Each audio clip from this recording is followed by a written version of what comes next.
It's Monday night. I've been in the game a long time. When a catcher catches the ball and it's strike three, you call the guy out. It's that simple, isn't it? And if it's Monday, it's the knee jerks. I'm not going to sit here and rip umpires. But you saw what you saw, clearly saw what you saw. I just saw it for the 10th time. Write it and say something once in a while. Have the nerve to say something. Detroit sports talk with attitude. Attitude on this! 1, 2, 3! Attitude! Coming up tonight, will Big Al guess whose birthday it is? Who are the jerks of the week? What will Eno rant about now? The answers coming up next. Two guys who know Detroit sports. The voice of reason, Greg Eno and Big Al Beaton.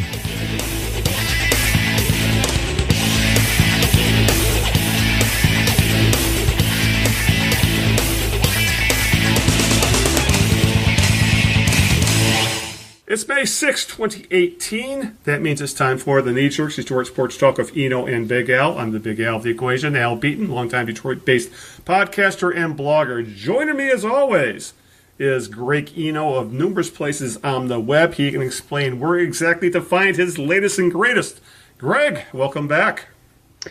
Yeah, good to see you, Al. We missed the April 22nd, 23rd episode. That's okay, as long as we don't miss the next one, which I'll get into in a little bit. I'm Greg Eno from Out of Bounds. I work my WordPress blog there. Just search Greg Eno Out of Bounds, and you'll find my WordPress blog. You'll also find my Red Wings stuff and my NHL stuff at the Winged Wheeler, which is also on WordPress. Follow me on Twitter at Greg Eno.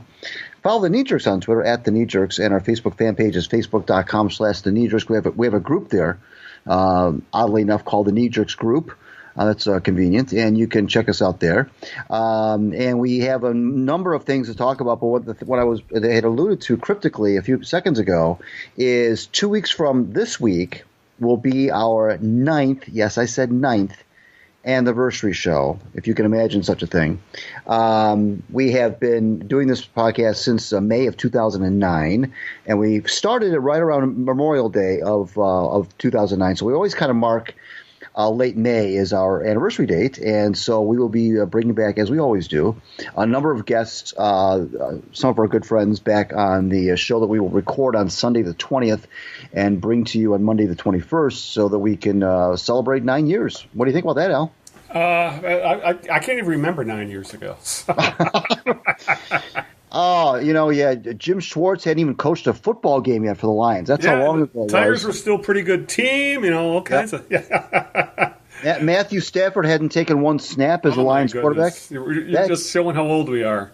Yeah, and I was just thinking about that the other day. I was like, boy, Matt's going into his 10th year as Lions quarterback. Unbelievable. Yes. So, anyways, join us then for that. That's good stuff. And we've got, of course, the birthday game to play. We'll do that in a second. Al's got a number of things on the docket for tonight. We're going to motor through this in about 80 to 90 minutes. But before we do any of that, I want you to tell everybody how they can find the podcast. Although we're having some technical difficulties with the video portion this time, let everybody know how they can find us. Okay, as always, the mothership where they can go right to the source where we post the audio of the podcast. That is thekneejerks.net. That'll take you to our podcast host, where you can direct download or stream it from there. As always, we are on iTunes. Just search the Knee Jerks, Eno and Big Al.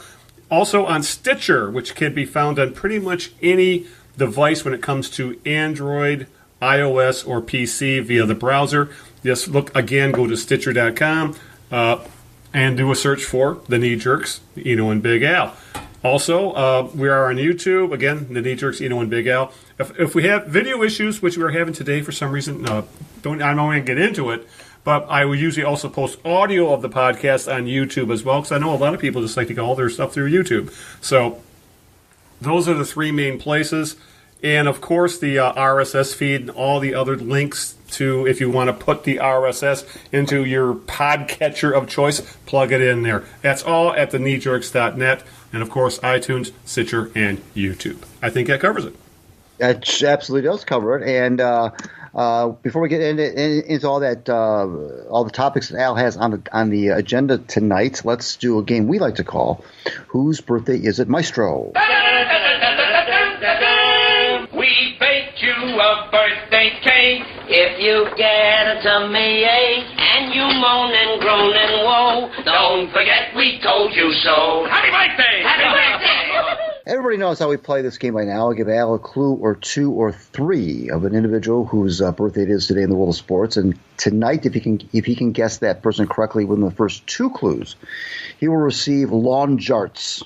Oh yes. The ones that could crush a hole in your head, in which they were removed from the market. Jarts, I believe, was the brand name. Yes. Yes, you can never get away with that now, that's for sure. Yes.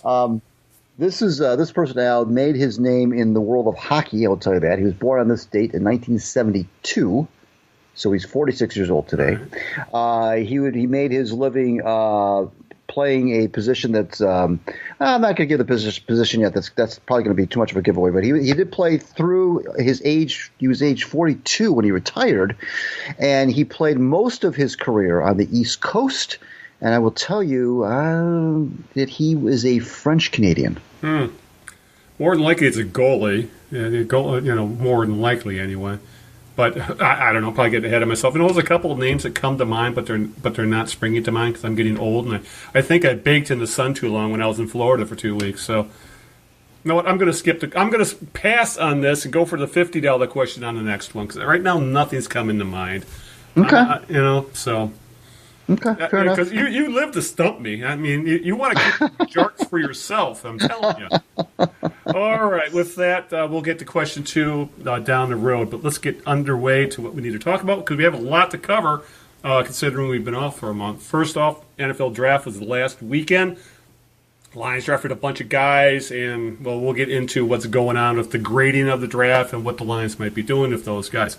Tigers are looking to be the best of the worst when it comes to the tankers in Major League Baseball. Miguel Cabrera is hurt.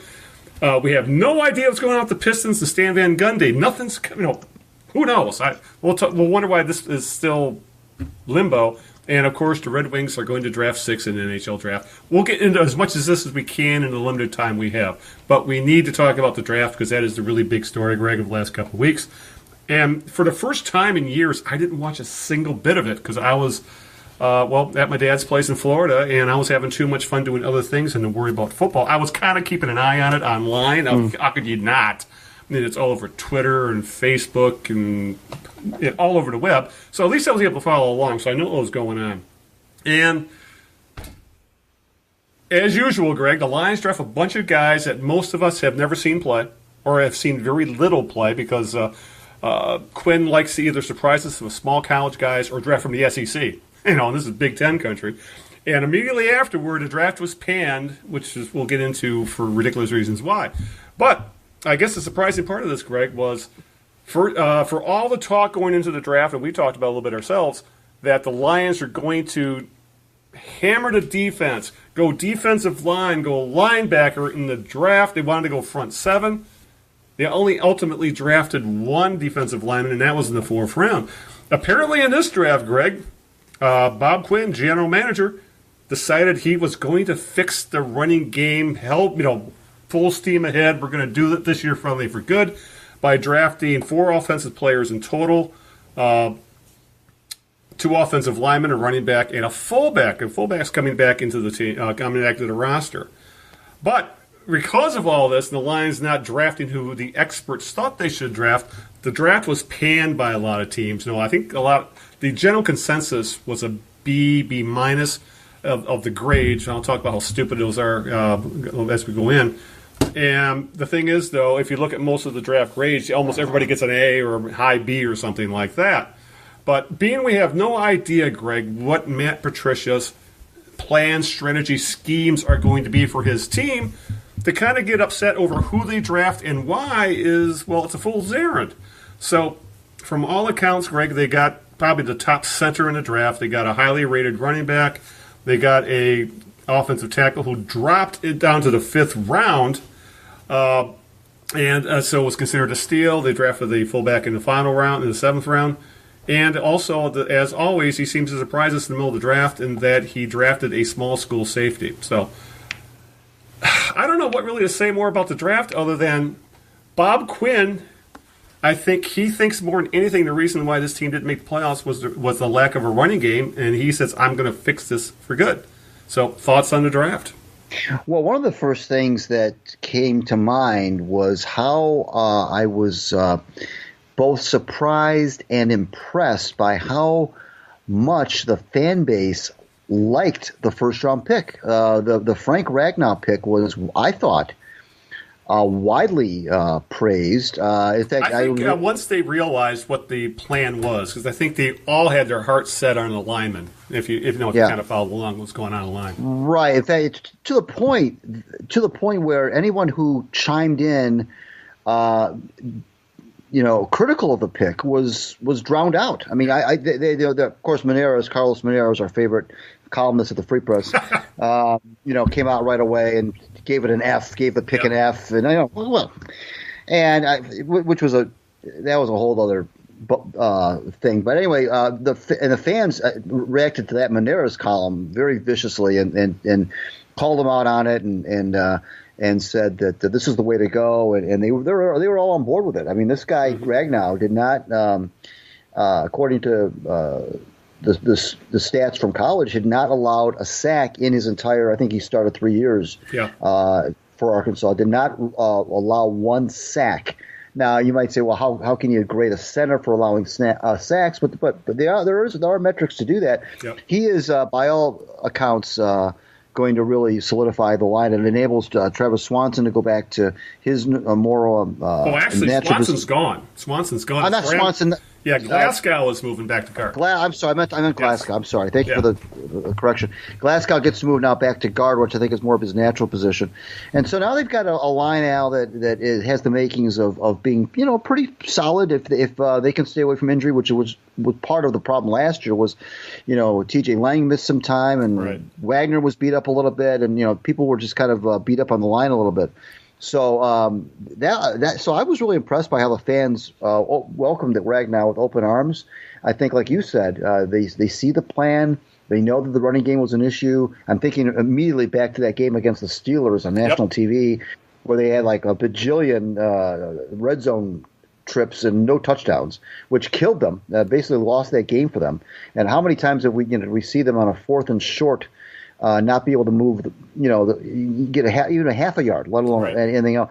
They were really, in the lower, if not the flat bottom, one of the worst 2 or 3 teams in the league in getting crucial 3rd and short, 4th and short first downs because of a lack of a running game. And then then of course as you get closer to the goal line, where the passing game isn't quite as isn't as opened up because there's not as much field. The Lions' lack of running became even more focused or emphasized because they weren't able to punch the ball inside even the 10-yard line. So this was, I think, the reason why the fans really responded quite positively to Ragnow. And, they signed LeGarrette Blount, as a free agent, as we all know. So we got a veteran running back who can run between the tackles. So you bring in Ragnow. Tyrell Crosby in the 5th round. They brought a fullback in, Nick Bawden in the 7th round. So, yeah, you're right. Quinn is he's more substance over style, which I like. He doesn't get too, he's a very even-keeled kind of a guy. Seems like to me he doesn't get too up, too down. But I think he really knows that this is going to be. He's building this team from the trenches out, and that's on both sides of the football, and that's. Really, where a lot of these football games are won every Sunday. Yeah. I think that there was 2 bones of contention from the fan base in regards to the draft, which I'm not going to get too uptight about, but a lot of the fan base did, was one is moving up in the 2nd round to get the running back, Kerryon Johnson from Auburn. They ended up trading a 4th round pick to pick Johnson. And I think what the issues with these is I think the fans read so many mock drafts that most of the mock drafts are bullshit as it is that, a lot of them say, well, why'd you trade up? He's going to be there. You don't know that. The Lions seem to have a better idea who's going to be on other teams' draft boards. So, I like that the Lions saw the running back they wanted, and they said, if it's going to cost us the 4th round pick, so be it. We want to make sure we get our running back, so which they did that. And I think the other surprise was when they drafted the safety out of Louisiana Lafayette, out of the Sun Belt, Tracy Walker.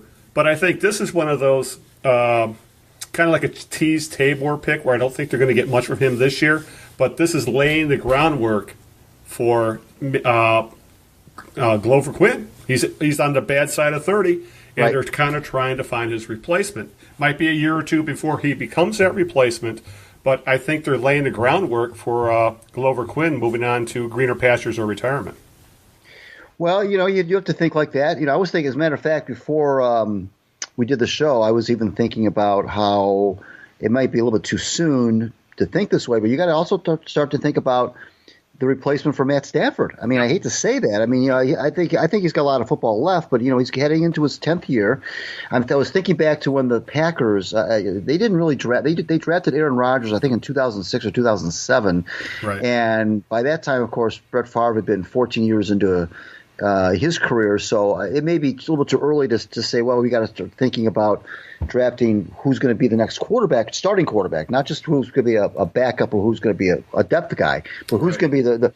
But those kind of things, Al, I guess you kind of, quarterbacks that you think are going to be the next franchise quarterback or is going to take that starting mantle, that's really a special type of a player. It's a whole different kind of scenario. So I'm not going to dwell on that. But as far as the Quinn thing go, yeah, I mean, Glover Quinn, as we know, is one of the better safeties in the NFL. There's no question about it. But like you said, pro football anymore. I mean, you and I grew up in a time where players on both sides of the football could be very useful well into the 30s, even in the mid to late 30s. I'm talking everybody from centers to linebackers to defensive backs to quarterbacks. I mean, the whole 9 yards. I mean, football players just seem to have a longer shelf life back in the 70s and 80s. And I think as the players have gotten bigger, stronger, and as the collisions have gotten more violent, and as we've entered into this world of concussion protocol, I just think that it takes its toll. And I think that players are just not allowed,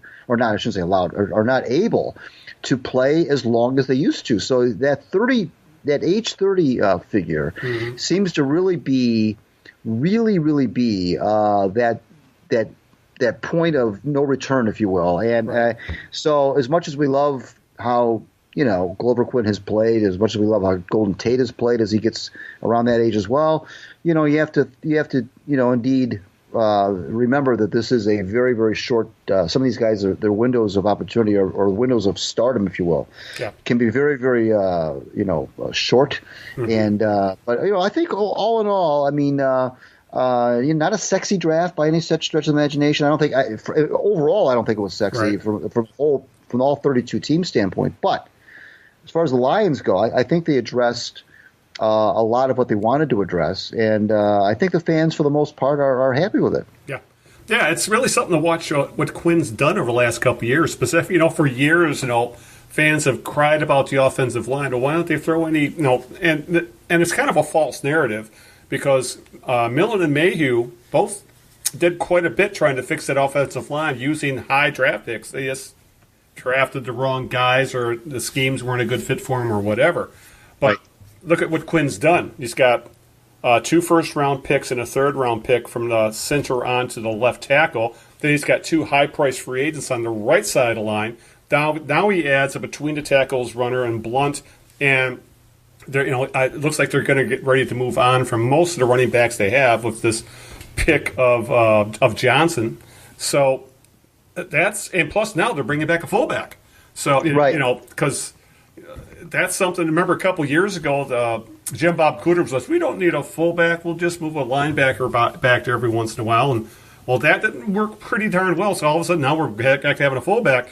That's a lot of change in a couple years to fix really what's been a moribund running game since Barry Sanders retired. When it comes, there's been spurts like Reggie Bush had a good year or two, and things like that. But for the most part, this team has been shit on the ground for 20 years. It has been, and some of it has been bad luck. Some of it has been injury. Some of it has been, Javis Best, for example. Yeah. Exactly. And some of it has been just, but I think a lot of it has been just a poor offensive line that hasn't really been gelled. They haven't really been able to put any. If you look back on the history, Al, of that position in Detroit, there really has not been a lot of Pro Bowl caliber players coming from that line. And you mentioned back to the 90s. Right. You talked about Barry Sanders, and that was 20 years ago, and you've got. At the time, guys that you had Lomas Brown, who was good, and you had, Eric Andolsek, the late Eric Andolsek, who was good for a while, but they've been snake bitten with, there's been tragedy at that position in the offensive line with Utley and with Andolsek, and there's been, I thought they had a really good guard, the Hardings, that left as a free agent, went to Pittsburgh, and that was a Matt Millen special there. Yeah, there just wasn't. There just has not been a lot of. Cohesion there, it's some teams, Al, they just seem to have problems at a certain position and just can't seem to solve it. And obviously the running back has been the Lions, but they've also gone through different schemes, and they've at times eliminated the fullback, like you said. They've done, then you have guys like Theo Riddick who aren't classic running backs. They're really an extra wide receiver.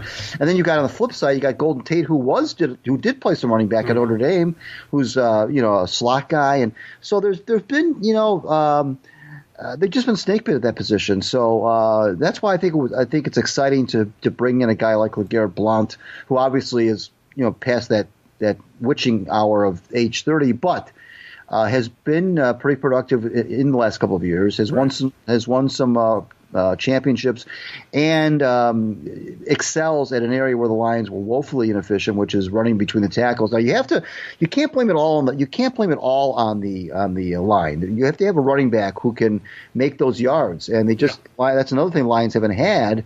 So the thought is that Blount can come in and get those yards sometimes on his own. Yeah, and I think for all those people who are expecting Blount to carry the load, I'm thinking it's going to be Johnson. I mean, I'm not going into the year thinking my main running back's going to be a guy who's 30, 31 years old and has a lot of miles on the odometer. I mean, I think Blunt's there for a reason. He's there for short yardage stuff. He's there for, I think he's going to be a more situational back. He's not going to be a guy who's going to carry the load.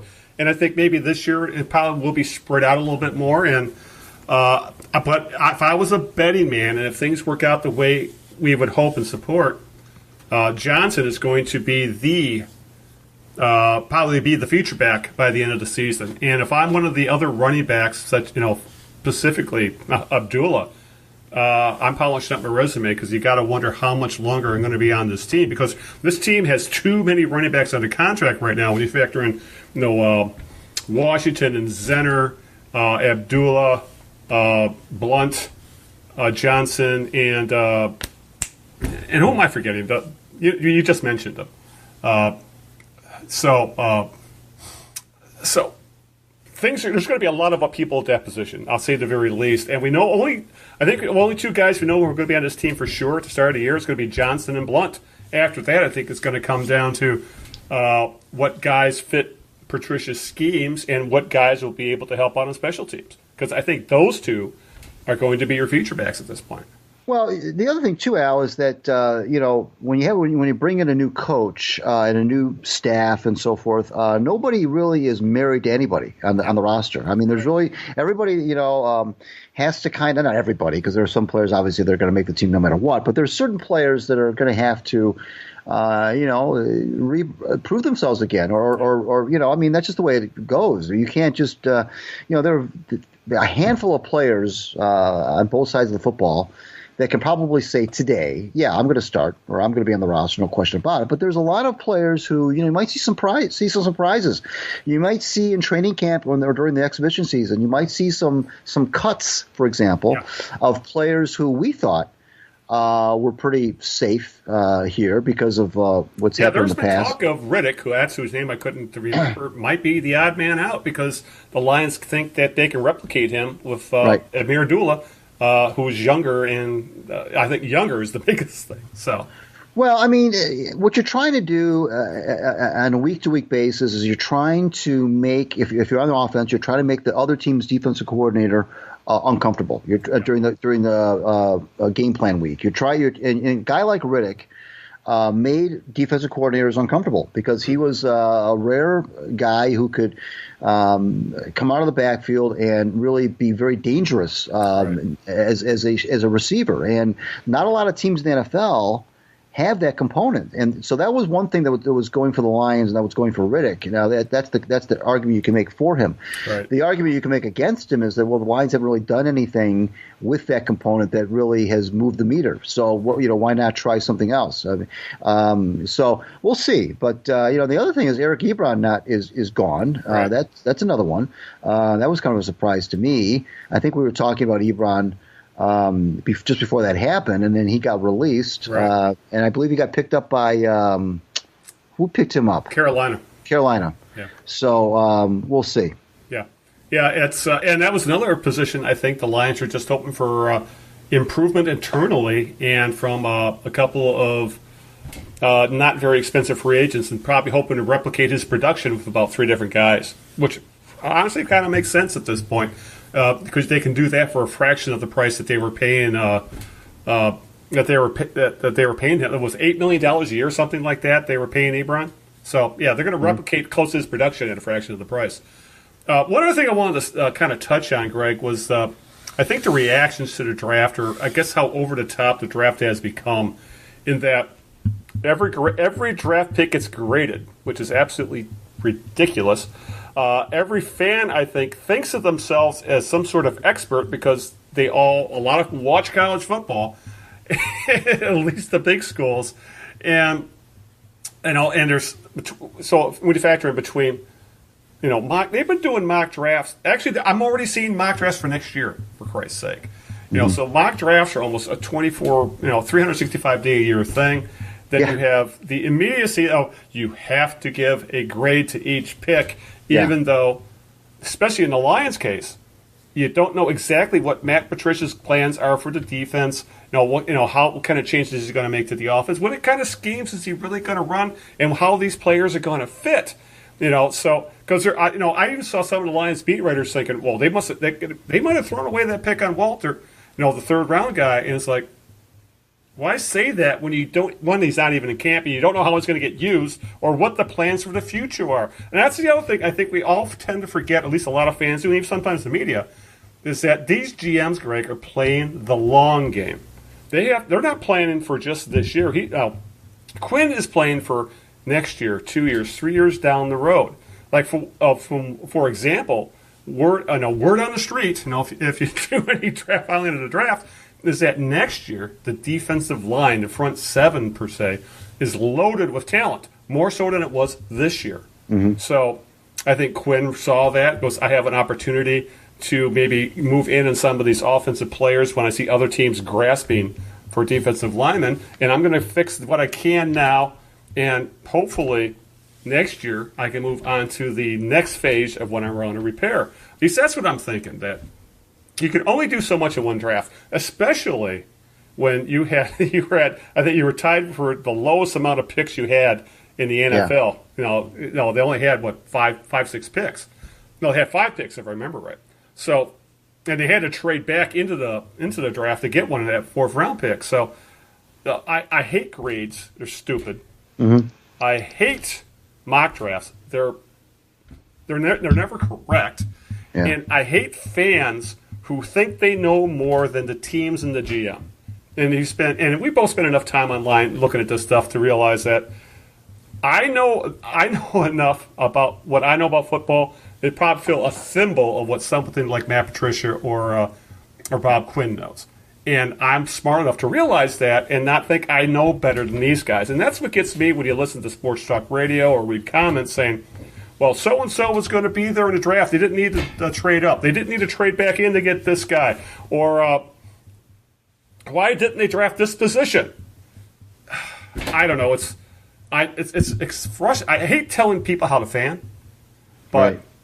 This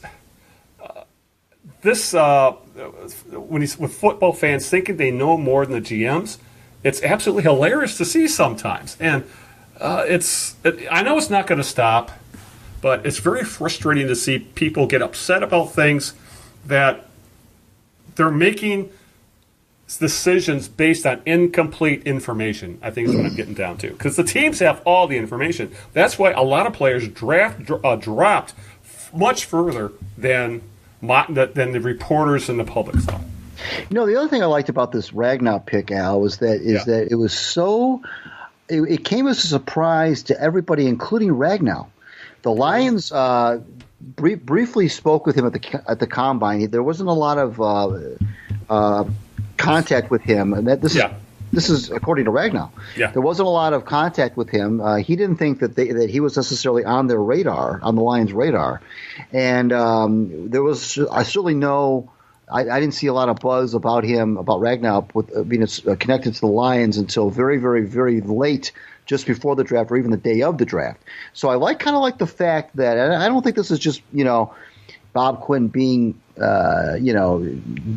making a pick, an off-the-wall pick just to fool everybody, just for the sake of being coy. I think that this was I like the fact that this was being played close to the vest, and I don't know when they made their decision to indeed draft Ragnow, but the fact that even Ragnow himself was like, whoa, I wasn't really expecting that, it kind of speaks toward, I think, how if you run a tight ship like that and you've got folks that don't really know what you're doing or what you're up to, I think, and as you know, in the NFL, this league is very filled with corporate espionage. Yeah. And the more that you can keep everybody guessing and not letting them know what you're up to. I know that the Bengals, who drafted right behind the Lions, were thought to have would have picked Ragnow had the Lions not. Of course, we'll never know. But he was not connected to the Lions, Al, until very late. I didn't see anything about that until maybe like minutes before the pick. I mean, that's how close to the vest it was kept. Oh yeah, I give Quinn all kinds of credit, and for the most part, the best GMs they're blowing smoke the entire time, So, I remember one question. There was the pre-draft press conference, and someone asked Quinn, "Well, I know you're not going to have the first. You don't have the first pick, but who would you pick first?" And he said, "I'm not going to tell you because I might trade up to the first pick." Right. And that's true. Yeah. So overall, like I said, I'm one of the clubs that you can't give a serious grade to a draft for 2 or 3 years down the line. I just like that Quinn saw a big weakness on his team, and he literally attacked it in the draft. Yeah. So, with that, now we're in the quiet time in the NFL, Greg. It's not going to be a lot going on until training camp starts, and all I can say is thank God for that. All right, you want to knock out the question 2? Sure. This is the one for Jarts. Yes. This person was born in the state in 1972. He's a French Canadian. He played through his age. He was 42 when he finally retired. He was a 10-time All-Star. He won Rookie of the Year, the Calder Trophy, which is the Rookie of the Year award. And he was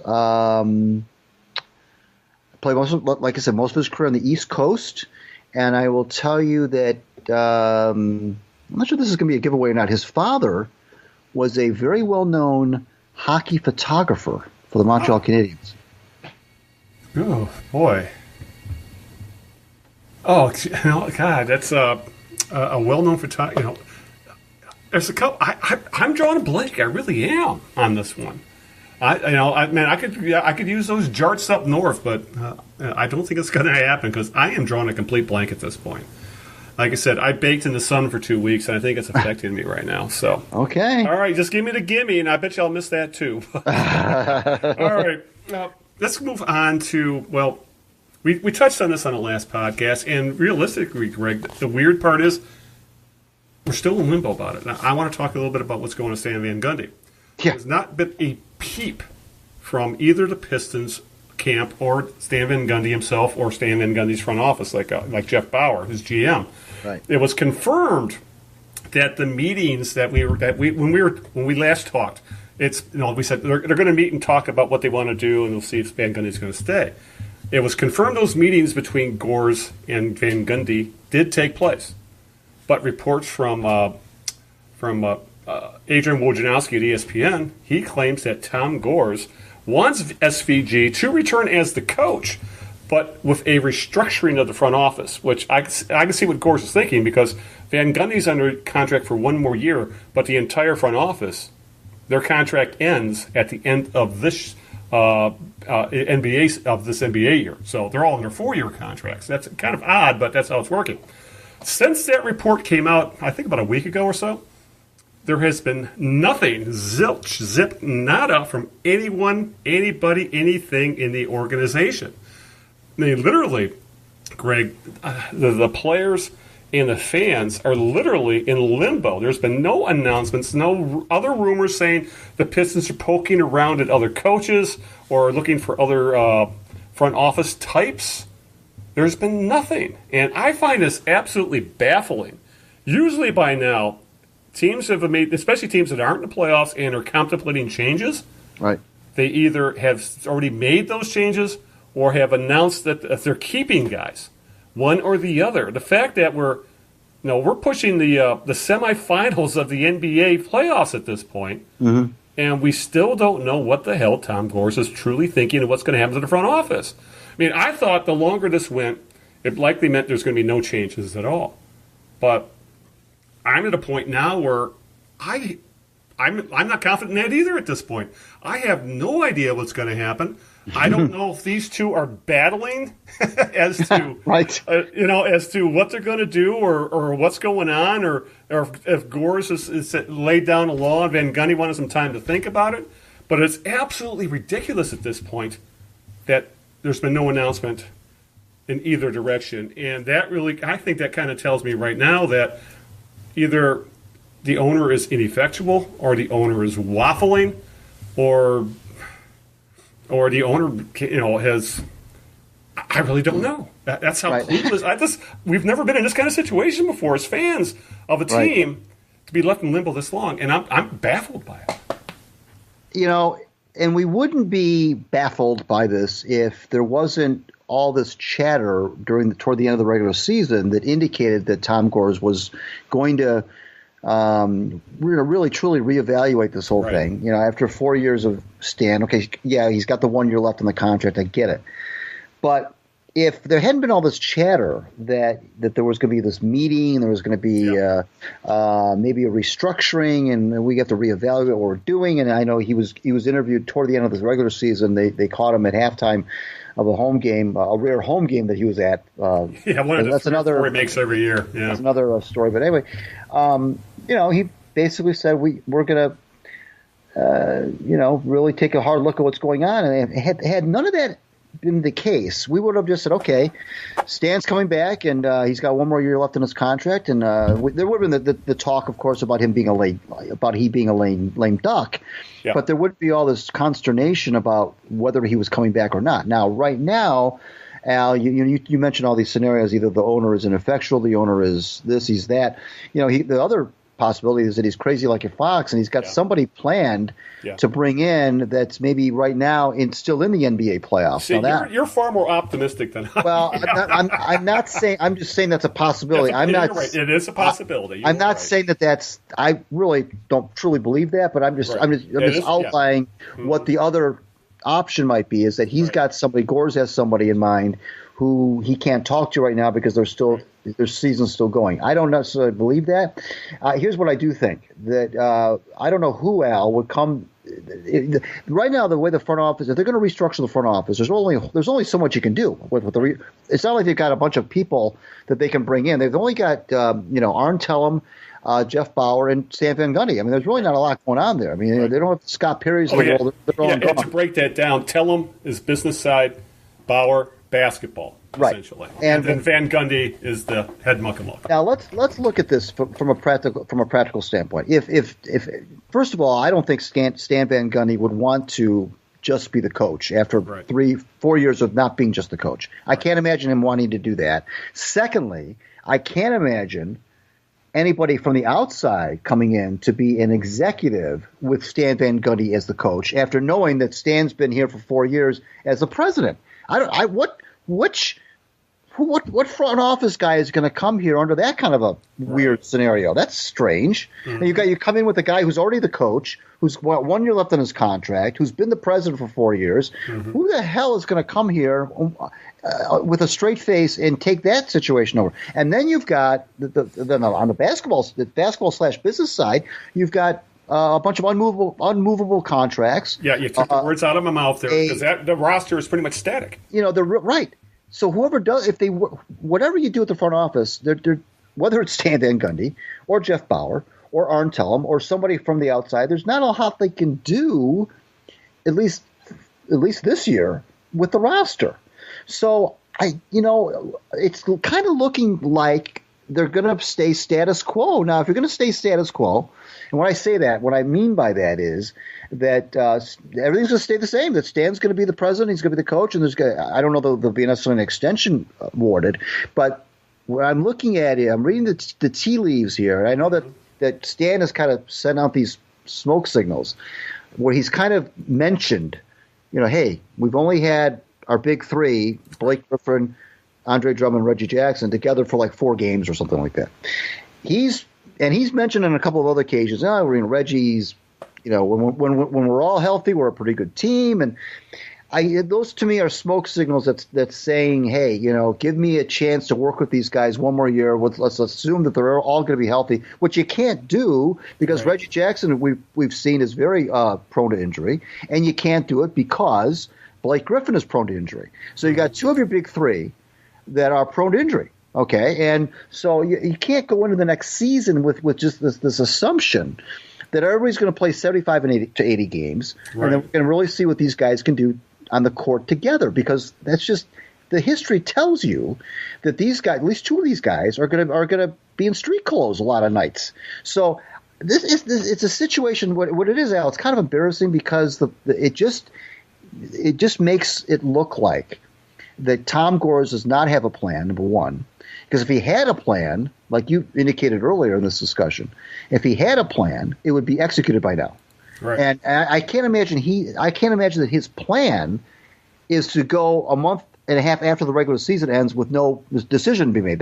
If that's his plan, then that's that tells me that he has no plan. And he's trying to make this thing up as it goes along. Now, it could be that I know he's very fond of Stan, and that's fine. That's totally fine. I get it. But you know what? Mike Ilitch was very fond of Jacques Demers, and he fired Jacques Demers as much as he hated to do it because he thought very highly of Jacques as a person. But Mike Ilitch knew that Jacques' time here had run out, and they had a very tearful meeting at Jacques' house or Ilitch's house, one of the two. And so I don't know.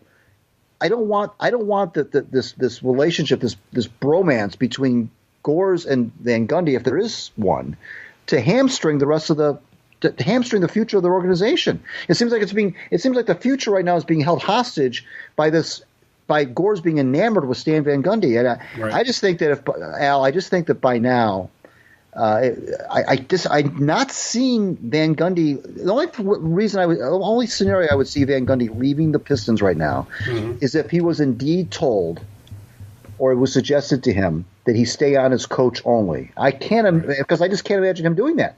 I can't imagine him. He has said many occasions, "I don't need the money. I'm not going to be chasing any other jobs after this. If you don't see me at practice, I'll be at my home in Florida or up here in Michigan fishing or whatever." He doesn't need the money. So I can't believe that he's either A, hasn't resigned by now, or B, that Gores that they haven't parted ways by now. So it's telling me that Gores is trying. I think what he's trying to do, Al, I think what Gores is trying to do, I think he's trying to have his cake and eat it too. I think he wants to keep Stan around. I think he's trying to figure out a way to keep Stan here and happy, but I don't understand why that's such a big priority when the Pistons have missed the playoffs 3 out of 4 years. Stan here, and frankly, you can make a case that the NBA has passed him by. I mean, maybe his methods of communicating and motivating and coaxing the best out of his players and in the area of player development just is gone, is passed him by. Yeah. So it may be time to just, but based on that alone, to look elsewhere. Yeah, and this has got to come to a head soon. He can't dilly-dally because late, I believe, the middle of next week is the draft lottery, and by the end of the week is the NBA Combine. So you got to have your front office in place if you're going to evaluate guys for the draft. So announcements got to come sooner, or at least a press conference saying, Stan Van Gundy's coming back. Let's everybody get on for our lives or something, because they're running out of time, pure and simple. Mm-hmm. And for all I know, the decision's been made, and they just haven't gotten around to having that press conference. But that makes absolutely no sense at all. So I hope you're right that Gores is crazy like a fox. I mean, we can all hope. But he said, like I said, that it's a possibility. But right now, this makes what's going on with the Pistons just makes them look even more clueless than they've been over the past several years, to say the very least. All right. Give me question 3 of the birthday game so I can miss it and we can move on. Well, Al, this person was indeed a goalie, like you said. He did play until he's 42 years old. He played on the East Coast. I will tell you, he won multiple Stanley Cups, and one of the teams that he beat in the finals was the Red Wings. Yeah. Now, we talked about New Jersey's goalie, but I can't remember his name. He broke Terry Sawchuk's record for shutouts. Yeah. I'm drawing a complete blank right now. I really am. Marty? Who is it? Marty Brodeur. Yep, that's who I could not think of his name. I just could not think of his name. Isn't he like all over during games? He's on commercials, for Christ's sake, if I remember right. So I knew who it was. I just couldn't remember the goddamn name. Like I said, all I did when I was in Florida was sit in the sun for 12 days. So I think that's probably the problem here. So I got a great tan, but I lost brain cells. All right. Let's move on. Since I think that's a good time to segue into the NHL, because we still want to touch on the Tigers as well. But we need to touch on the NHL lottery, which happened also while I was in Florida. Rasmus Dahlin, Greg, who is the consensus number 1 overall pick. After that, it's pretty much a grab bag, depending on what kind of player you like. But he was the consensus pick. Well, he's not coming to Detroit. He's going to Buffalo, who had the best odds in the draft, and for once, the team with the best odds actually won the lottery. But in this case, Carolina jumped from 11th to 3rd, bumping the Wings 1 spot from 5th overall in the draft to 6th overall in the 2018 NHL entry draft. So at that spot of the draft, Greg, it's looking like they're going to take a defenseman, which I think we both agree with this team desperately needs, because they do not have a top 4 defenseman, I don't think, in the team at this point. But no. Also, I can say, is I was bummed that they fell up 1 spot.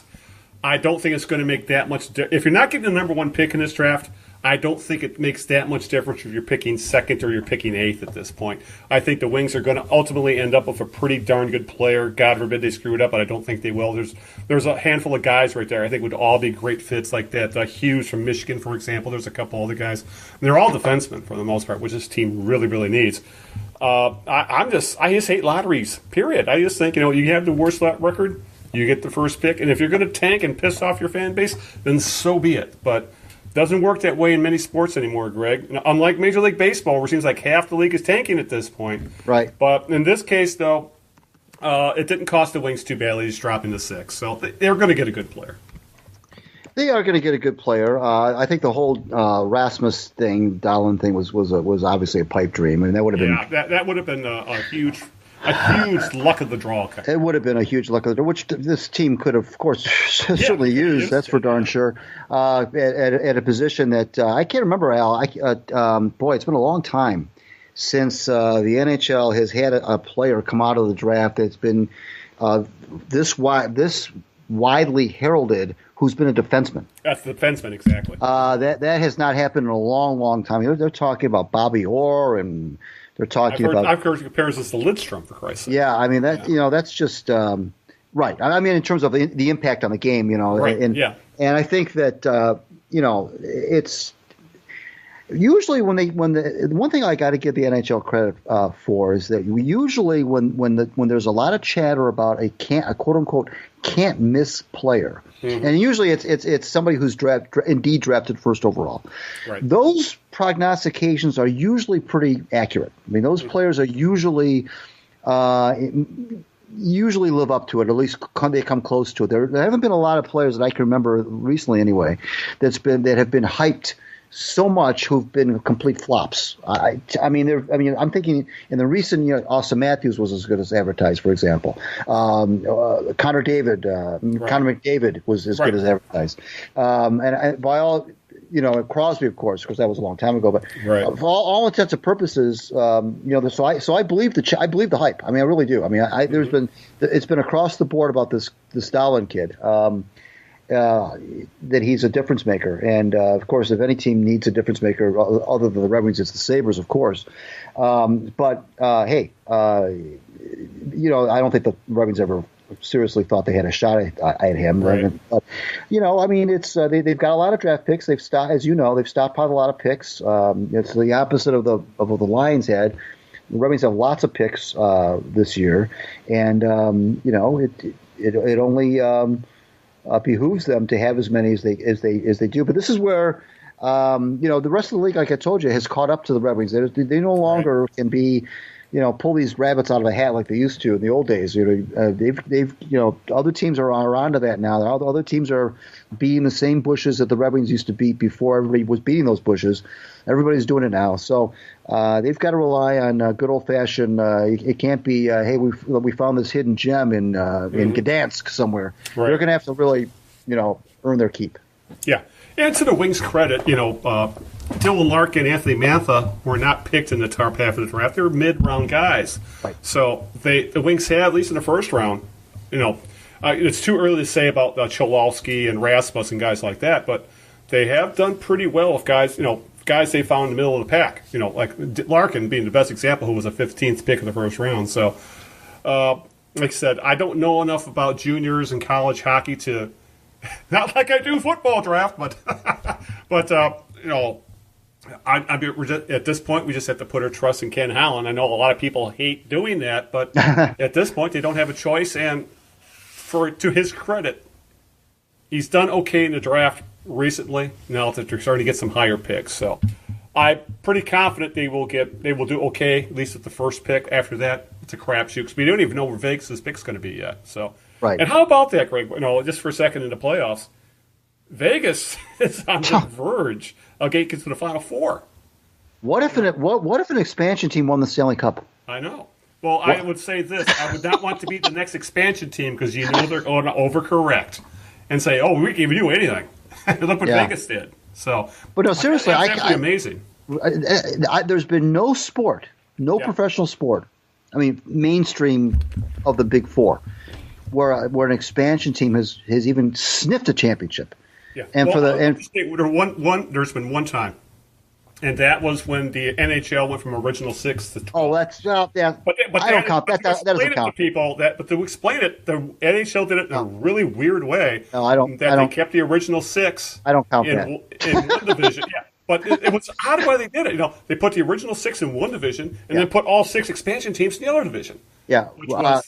But that's a total outlier. But I just had to throw that in there. Yeah, you're right. Technically, you're right. But other than that, you're right. It's just taken a few years for an expansion team in any league to at least start to sniff championships, like in the NFL with the Panthers and things like that. But yeah, you're right about that. I really hope Vegas does it because I'd love to see the reaction of the NHL. I really would.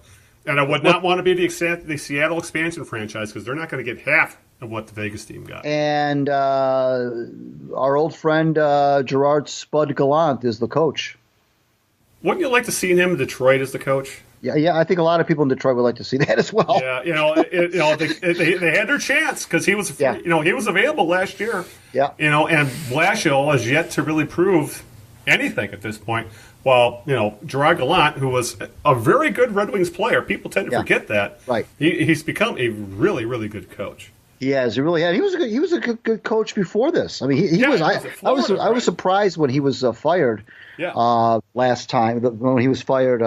I believe it was Florida, if I remember. Florida. I mean, he did a good job in Columbus. I thought he did a good job in Florida, and I thought they pulled the trigger on firing him too quick. And if you look at where the Panthers have gone since they, if you look at where the paths of the Panthers and the path of Gallant, they obviously did him a big favor. Right, exactly. So if there's any reason to watch the NHL playoffs, if you're not other than since the Wings aren't in it, it's for Vegas. And plus they're a fun team to watch. To give them credit.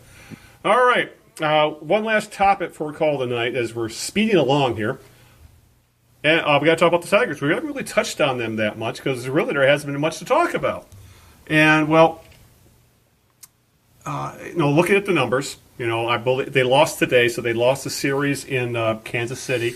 Drops their record, I believe, to 14-19. Mm-hmm. But they're still only hovering about 2.5-3 games back of Cleveland. They're second place of the Central, but that's mostly because Cleveland's slumping and the rest of the Central absolutely blows. Right.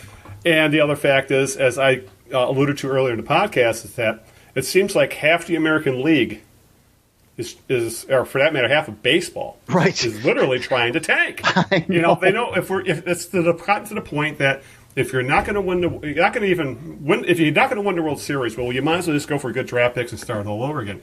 To the Tigers' credit, at least they made it to the mountain. They just came a little bit short, but they were a very good team for a decade. Some of these other teams have been, I know you've brought this up in the past, have been putzing along in rebuild mode for 20 years at this point, like the Padres. Yeah. But regardless of all that, the Tigers, I think we went into this season, Greg, thinking they were going to be soul-crushingly bad. There was people saying, they're going to lose 110 games, or, this is going to be 2003 all over again. Well, I think they were just ordinary bad, the way things are looking. This is probably a team that's probably going to lose maybe 90 games. Yeah. May end up 20 games under 500, something like that. Right. But I know you wrote about this week. The pitching has been surprisingly decent, even though the bullpen, I think, has like 2 or 3 dependable guys, and after that it's a crapshoot. But starting pitching has been, surprisingly okay. With Norris, Zimmerman has had 2 very good starts in a row, and I was against the Liriano signing. Yes, he's you been were their best pitcher. Yeah, I told you. I said don't go to sleep on him too quick. Last time we spoke, which was early in the season, of course, and I did. You're right. I wrote a piece on Liriano over the weekend. This is a guy who's already won 2 Comeback Player of the Year awards in his career. Won 2. Won 2. He won one with the Twins and one with the Pirates. He the way he's pitching now, he might win a third. I know it's early. I get it. But he's been going out there and giving the Tigers a chance to win every night. The thing that's disappointing now, and I know that you're right about they're just regular bad, if you will, because I'm looking at the standings right now, and I'm amazed at how many teams are on pace to win 100 games, right, and B, on pace to lose 100 games. It's unbelievable. I mean, we may have 2 or 3 100-game winners and 2 or 3 100-game losers, which that's amazing to me in a 30-team league that you can have that many 100-game losers. Now, you look at the Orioles and the White Sox and the Royals and then you go to the National League and you look at the Marlins and you look at the Reds and you look at the Padres. This is just. But what I was going to say was that what's disappointing is that the Tigers have not really been able to make a lot of hay with this good starting pitching that they've been getting. I mean, every time they go out there, whether it's Zimmerman or everybody's really doing their job except Fires, which that doesn't surprise me because he's basically this year's Mike Pelfrey. Right. But everybody else has been going out there giving up 0, 1, or 2 runs. Maybe 3 runs. And the Tigers have not really, because their offense is so inconsistent, the Tigers have not really been able to take these really good starts that they've been getting, really good quality starts, and do a lot with it. Fulmer, Liriano, and Boyd have all been very good. And they haven't been and you mentioned Zimmerman in the last 2 starts. They haven't really been able to take advantage of that. Usually when you get that kind of starting pitching in a week like the Tigers have gotten, you're going 5-1, 6-1. Right. And they just haven't been able to make a lot of hay with that. And the other thing that's disappointing is that I know the Tigers are not world beaters beaters, but they've lost 2 out of 3 to the Orioles in Baltimore. They lost 3 out of 4 to the Royals in Kansas City. These are teams that you can't. I mean, the Royals are 11-23. The Orioles are 8-26, and they're losing series to these teams. That can't happen. Right. And they're not able to take advantage. The other thing they're not able to take advantage of right now is, like you mentioned, the Indians are just kind of dawdling along. Now, I don't think anybody's really going to suggest that the Indians are not going to win the division, but they're 17-17. Yeah. They're not doing anything. I mean, they're having trouble with their offense. They can't score any runs. Right. And Brantley's always hurt. Seems like every time you turn around, they just don't have.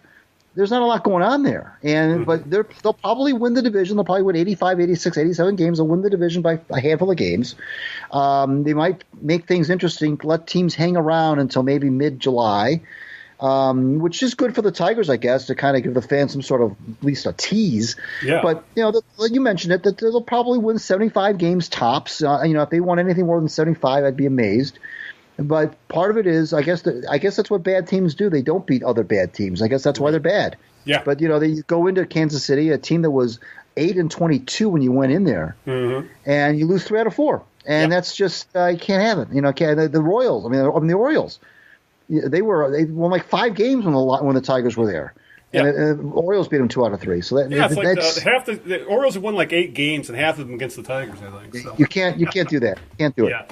Yeah, it is ridiculous. Just if you look at the standings right now, the Orioles, the White Sox, and the Reds haven't even won double digits yet. Right. I didn't think the White Sox were going to be. I knew the Reds were going to be bad. I didn't know the White Sox were going to be as bad as they are. Yeah, I'm agree with you there. And the Twins. The Twins are another team. They're pretty much right around where the Tigers are. Hovering about 5 games under 500. The Twins are going to be that they're going to take the next step. They took a step in 2017. They got to the wild card game where they can't beat the Yankees to save their souls, and they're 4 games under 500. They're starting to look more like the Twins of 2016 than they are the Twins of 2017. Right. So there's a lot. These early standings, Al. I know we're only into the first week of May, but there's some disturbing trends here. But there's also some surprises. The Athletics are 2 games over, but then you got the Rangers that are 10 under. Yeah. You got the Angels that are ahead of the Astros right now. Yeah. So it's good for baseball. It really is. I don't like the specter of having a bunch of 100-loss teams either. But I like the fact that there are some teams that are doing better than you thought. Baseball is going to have a blast this year. They're going to triple over themselves with the Red Sox, Yankees. Both these teams. This reminds me. They're both playing 700 ball. Right this reminds me of 1978 when they went down to the wire. They both won 99 games. And Bucky fucking Dent, as they say in Boston. These teams are both both of these teams, Al, could win over 100 games. Yeah. And one of them is going to be 100. I think one of them is going to be a 100-game winner and be in a wild card playoff game, play-in game. Yeah, which makes that race even more. Can you imagine winning 100 games and having to play a 1-game play-in? Against a team that's the way things are looking might be hovering around 500. I mean, imagine the pressure on you on a team to be. Let's say they win 102 games, they got to play an 83-win team. To make the ALCS or ALDS. I'm sorry, and can you imagine the pressure on that team? It's nuts. It really is. I'm not a fan of that one because it's literally random. If you have a 1-game play-in, and depending on how rotations fall and things like that, the game could be a coin flip, even if there's a 20-game difference between the records. You're right. It's nuts. Well, if the Royals, if the Yankees and the Red Sox, Al, go down to the wire, or any team that goes down the wire, when you're going down to the wire, what's happening? You're arranging your rotation to try to get your best pitchers as many starts as possible down the stretch. What ends up happening then is when you get to the playoffs. Let's say it's a 1-game scenario. Let's say you're the Yankees and you've won 102 games, but the Red Sox won 104. So now you've got to play a play-in game against, let's say, the Angels, who won maybe 88 games, and now you've got to start your number 4 starter. Maybe you got to start Sonny Gray or somebody because that's the only person who's available. Because if you're Aaron Boone, you've been designing your rotation to get the Sabathias of the world and the Tanakas of the world and so forth. All those starts toward the end of the season, and now you're left with Sonny Gray to pitch a play-in game, and he might have an ERA over 5. Yeah. It's crazy. I know Bob Costas had a plan. He said that they should make the playoff thing a best of 3, all in the same city. They should have it. And he was even suggesting a day-night doubleheader, or even such a crazy things where you have those don't sound half nuts. No, they don't. They really don't. But and if leagues are going to do this to themselves, I want to see chaos. So I want to see a playoff to win a division, and then a playoff maybe to get to the wild card. It's very possible one of these years that could actually happen, where you could have 2 or 3 games just to get to the play-in game. It's crazy. Baseball is crazy this year between the disparity in records, between, like I said, the Red Sox and Yankees just going absolutely nuts right now, and of course the Tigers being just mediocre bad. So, here, how about this, Al? Yeah, how about this? Yeah. Today's May 6th as we record this, right? And the Baltimore Orioles are 17 games out of first place. 17 games out in the first week of May. Yeah. I mean, come on. That season's over. Why? If you're a fan, you're like, oh hell, I'll see you in February when you go to training camp. Yeah. Yeah. And I guess we also should bring up one of the reasons the Tigers are really kind of struggling a lot on offense right now is injuries. And it's starting to look like, in one guy's case, this might be the new normal. Miguel Cabrera is back on the DL. His bat appears to be back, somewhat back right, because if you look at his OPS, it's 924. His career OPS is 947, so it's really close. Even if the power numbers are still somewhat down, he only has 3 home runs. But he's getting extra base hits. He's driving in runs. The bat looks okay, but injuries are cropping up again. Like he played all of last year of an injury. This year already, over the past 2 weeks, he missed a few games of a strained bicep, and you saw it happen. He was swinging his bat when it happened, and then then he came back. That game he comes back, he strains his hamstring. Now he's back on the 10-day DL. So it's beginning to look like, Greg, that this is the new normal for a 35-year-old who shouldn't even be playing in the field at this point. He should be a full-time DH, but the Tigers can't do that because they didn't want to eat Victor Martinez's contract. Yeah. And also the fact that Cabrera's got this pride thing going where I don't think he wants to be a DH, let alone the fact that they're paying him anywhere from probably around $30 million for the next 6 years. And I'm not sure what to think about this. When they gave him that contract, I knew it was going to get ugly towards the end. Right. But I thought he was going to at the least remain pretty darn productive maybe to the last couple of years of that deal. Right. Last year, I don't think it was decline. I think it was injury. Sure. But the thing is, with his body type, it's beginning to look like maybe, he's going to be injured just as much as he's healthy all of a sudden. Because he came, the reporters, he looks great in training camp. Oh, he looks great. He's lost a few pounds. He looks like he's in shape. And the next thing you know, he's hurt again. And at this point, I'm scared to see the guy even run because I'm afraid he's going to hurt himself and put himself back in the DL. I guess to his credit, he's on the DL rather than trying to play through it like last year. But this could become a very frustrating thing for the Tigers and their fans when you have someone of Cabrera's caliber. This is going to be a first ballot Hall of Famer. Yeah. But it looks like because of injury. I hate to see him turn into like Ryan Howard or right now Albert Pujols, who just got his 3,000th hit. But if you look at the advanced metrics, Pujols is a replacement level player because he's lousy defensively. Yeah. And, basically all he has is power numbers at this point. So, I don't know. No, Cabrera, I love watching Cabrera play. I'm just scared to death he's going to be constantly hurt. Well, it's not good for baseball either, Al. I mean, I know that the Cabreras of the world right now are not. They're not in vogue. That kind of play. Right. Exactly. They're not darlings of the sabermetrics people. They're not. They're still they're still highly regarded by baseball people. Baseball people, not the number crunchers. I mean, there's still. Miguel Cabrera is still very well respected. He's still very highly regarded. However, it's not good to have guys like that not play. I mean, as much as you can go gaga over the Mike Trouts of the world and the Mookie Betts of the world and the Didi Gregoriuses of the world. You still don't want to have a guy of Cabrera's ilk, like you said, on the sidelines more than he's not. Yeah. I don't, I've said this many times, and I hate it's like a broken record, but I've written about it many times. Is that I always compare him. You mentioned his body type. I compare him to Willie Horton.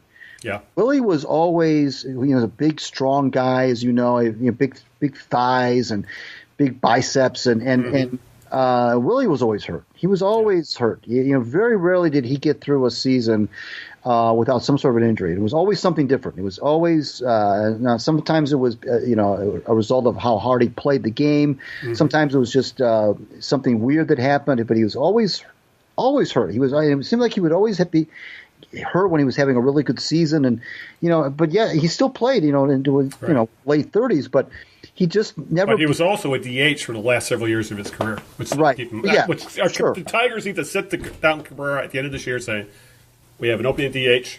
That's you for the next 6 years." I don't know, Al, if there's some players that just they don't like it. I know. They just don't. There are some players that obviously take to it like a fish to water, which is Edgar Martinez. Ortiz and Palmeiro, for example. Right. Well, yeah, Edgar Martinez, of course. Ortiz, obviously. And there are some players that just they don't like it. They can't get into. They don't know what to do with themselves between the bats. They don't know, where to go. Do I go underneath down the ramp toward the? Do I go in the clubhouse? How do I stay warm? How do I stay into the game? You don't like it. They're not comfortable doing it. They just don't. They don't care for it. Right. Now, if you were going to be, if it just was, hey, look, you're going to be full-time DH, get used to it. Well, then obviously you would have to approach things differently and say, okay, I may as well put my glove away. I'm never going to see it again. And you would talk to a guy like Victor and say, how did you do it? You were a catcher. You were a catcher and a first baseman. How did you do that? How did you finally, come to terms with the fact that you're never going to put on a glove again in a big league game? And, again, some player, or I would talk to an Edgar Martinez, who was not a bad third baseman when he played the position, but, when he finally, he loved it. It was like meant for him. I remember Jim Northrup told me some long time ago that he said, boy, I tell you what, he said, if the DH had been put into place 5 or 6 years earlier than it was, he says Gates Brown would be the best DH in the history of baseball. Mm-hmm. And I said, well, you might be right about that. But the DH came in toward the end of Gates' career, and some players just they're built for that, and some players just aren't. And I don't know if a guy like Cabrera. I know what you're saying. I'm with you. I mean, obviously, the conventional wisdom says if he's hurt, try to. But he's not hurt in the field. He's hurts himself at bat. He hurts himself swinging. He hurts himself running. He's not hurting it. First of all, he's playing a position where you don't traditionally get hurt a lot anyway. No. He's not. His injuries haven't been because he's playing first base. Mm-hmm. So I'm not sure that even making him a DH is. I know it's tempting to say that because he doesn't have to go on the field. But he's not hurting himself. He's not playing the outfield. He's not playing a shortstop. He's not playing third base anymore. He's not catching. He's playing a position that traditionally is low risk in terms of hurting yourself. So I don't know that saying okay, just make him a DH is the panacea because his injuries have come from his offense, not from playing defense. Yeah, and they've been soft tissue for the most part. Right. Like I said, bicep, hamstring, stuff like that. So. Right. And it's just frustrating because the Tigers do miss his bat. He is, look at the numbers. He's again, he's become their best hitter again. So I don't know. It's just that we might as well just kind of get used to it. That he might become a 120 game a year player. If we're lucky, rather than he was pretty darn close. Close to being an Iron Man for most of his tenure here so far. God forbid, look what he played through in 2013. I think most normal humans probably would have been in a hospital. Right. And he was playing through that groin injury. So, but I think he may end up becoming a very good part-time player at this point. But overall, it's going to be a weird season. As a Tigers fan, weird season as a baseball fan in general, and it's. as good as the Tigers have looked at times, and they've looked okay. They're going to hit some stretches where they're just going to get hammered. Yeah, it just can't be. It just can't get to the point like it did in 1975 when you ended up losing 19 in a row.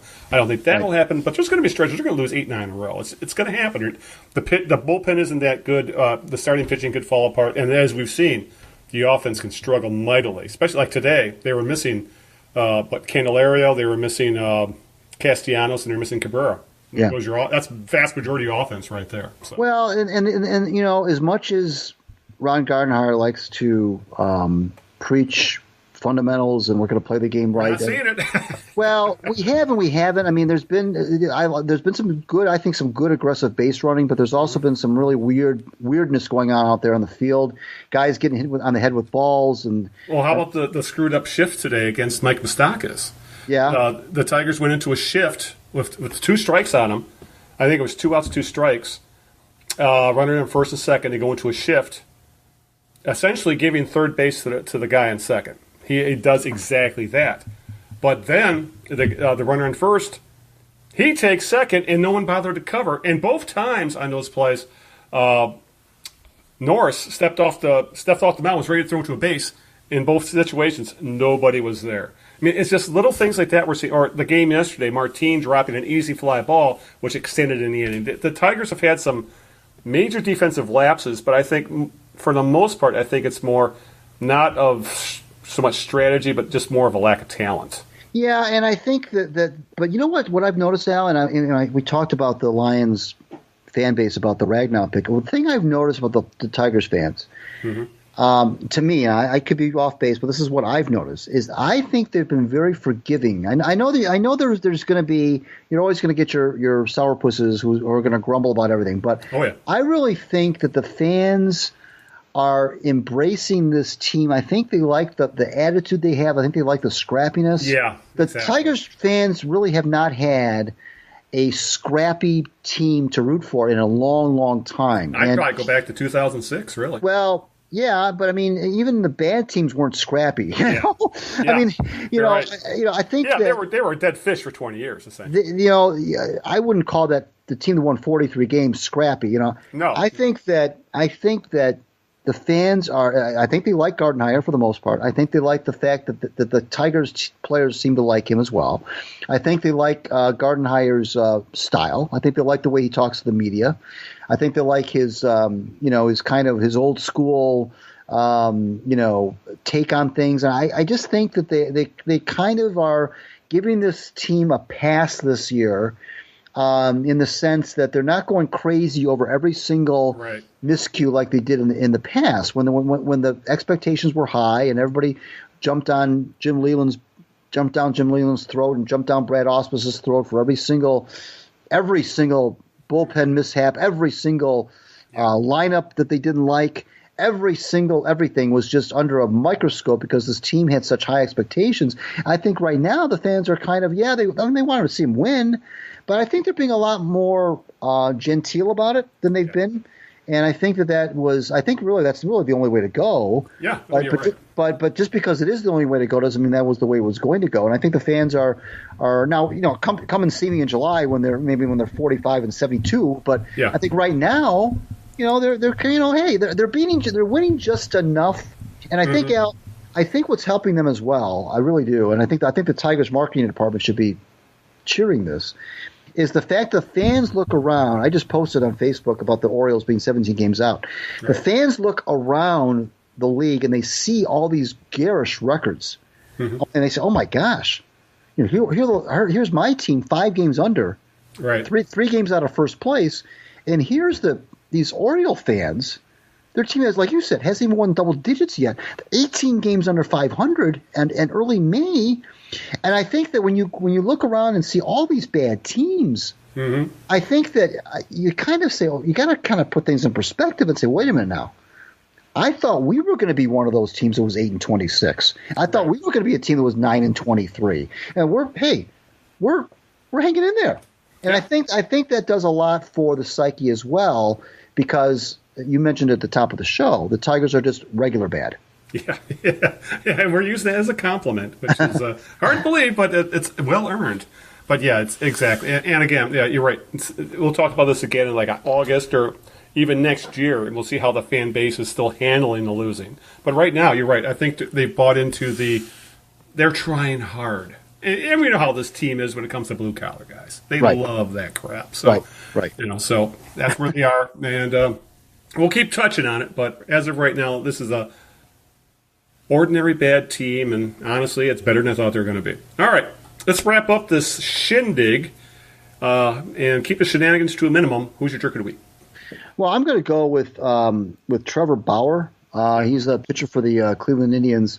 He came out the other day, and he tried to backpedal on it, but it was kind of clunky. He came out and basically accused what team was it he accused of? Astros, I believe. The Astros, right. He accused the Astros of scuffing up baseballs and throwing spitters and all sorts of things. And Bauer he's kind of one of these loose cannon guys that just, it talks way more than what the back of his baseball card would allow him to talk. And he came out and basically called out the Astros, specifically the Astros, for things that, every team, I think, if not every team, a lot of teams in baseball are doing. And it just came off, it's like, shut up. It just came off really bad. Made the organization look silly. And he tried to go on Twitter and say, I have the utmost respect for them. But then he couldn't help himself. He said he threw one more dig in there. This notion that the Astros and only the Astros are out there monkeying around with baseballs. When they've got guys like Verlander, who I don't think has ever done anything like that in his life, right. Keuchel, they've got who's the guy they signed from? Was it Cole? I believe so. These guys don't need to do that kind of stuff. Come on. Verlander's you play the game the right way kind of guy. Yeah, exactly, right. Exactly. If there's nobody that respects the game more than he does, so I don't. This whole Bauer thing. Nobody cares about Bauer. He spouts off a lot anyway, and so my jerk of the week is Trevor Bauer. Yeah, good call on that. It's not the first time Bauer's put his foot in the mouth, and it won't be the last. You're right about that. All right, my jerk of the week, I'm going to go with hockey fans, specifically those who, I'll tell you the story. This past week, word came out that Detroit Red Wings prospect Giovanni Smith has been viciously attacked online, and I have to add, he's a black man. Right. And he was in the playoffs of his junior league game. He plays for the Kitchener Rangers, playing against the Sault Ste. Marie Greyhounds. That he was suspended for essentially giving the finger to the bench of the Sioux team. So he was suspended for the final game of that series, and Kitchener ended up losing. Well, and this is an okay prospect. I believe he's like a second, third round pick kind of guy. This is the guy who has a chance to make it in the league. Well, as things tend to go in these things, Greg, especially in a sport that, for the most part, is lily white. Yeah. The least diverse sports probably around, period. Yeah. He was viciously attacked on online. Death threats, the N-word thrown about vigorously. And you would think at this point someday we would be past all this stuff. Right. And it's absolutely vile that fans feel, one, that they can get away with it, and two, do, essentially. And it's just an awful thing to see. And we've talked about it on this podcast, and we'll talk about it again. But people tend to take their sports far, far too seriously, and it brings out the worst in people, especially the racism in people. Because obviously, Smith won't be the last guy who will be viciously attacked just for his race or his ethnicity, or for that matter, his sexual orientation and things like that. Sports is full of fans and players, for that matter, who have very, very ugly racist temperaments. And I just wish we could get past it, but I don't see it happening anytime soon, especially in the current political climate. I'll just leave it at that. So my jerk of the week are hockey fans, specifically Canadian hockey fans, because this is essentially a Canadian story, who attacked a 20-year-old kid who essentially lost his temper for 30 seconds, and who hasn't thrown a finger at somebody. Yeah. Yet that was enough for him to get vile racist death threats. And all I can say to those fans is, they can go to hell. Yeah. That's good. You're right. That's the ugly side of sports that you hate to see, and unfortunately, it's sports is very often, it's a cliche, but a microcosm of life, and you like to think that once you step on the ice, or you step on the field, or you step on the diamond, that racial stuff. The jersey, but right. But that's obviously clearly not the case, and that's a shame. I want to remind everybody that in 2 weeks from today, I don't know when you're listening to this, but 2 weeks from tonight, when we're recording this, we'll be recording our ninth anniversary show on May the 20th. It'll be uploaded on Monday, May 21st. We'll welcome back a number of guests. I don't know who they're going to be yet because I have to reach out to them, but we'll post it on social media who's going to be joining us to help us celebrate, and we'll have some fun with that. And also read me at my WordPress blog, Out of Bounds, and also my Wayne Wheeler blog, also on WordPress. Follow me on Twitter at Greg Eno on the Knee Jerks, or at the Knee Jerks. And I want to thank my lovely wife Sharon, and thank you, Big Al, for making Sunday night so gosh darn fun. Oh my goodness! Like I said, I fried my brain when I was. I'm still not in the loop. So, but regardless of all that, guys, just want to say again, thank you, Greg, for taking time out of your busy schedule to talk sports with me. Give a shout out to the listeners. Thank you very much. And like I said, Greg will have details on the upcoming anniversary show. Hell, I'm eager to see the details of the upcoming anniversary show, because Greg usually surprises me as well as to who we have on the show. I have no idea what's going through his little brain right now when it comes to who he wants to put on the show. But be on the lookout for that kind of stuff. As always, you can find the show on iTunes or on Stitcher. Go to thekneejerks.net for the mothership, do direct downloads. And, of course, visit us on Twitter and on Facebook. Links to all that stuff will be in the show notes. Watch social media for Greg's tips and hints as to who's going to be on the anniversary show. So let's start wrapping things up. Until this time, when we celebrate our 9th anniversary, it's like, what is the 9th anniversary? Is it paper, gold, tin? I have to look it up. Join us then for a show. We'll have a lot of interesting interviews. So until that time, this is Al Beaton saying good evening, good luck, and aloha. Ciao, Italy, everybody. We'll talk to you in 2 weeks for the anniversary show. Good night.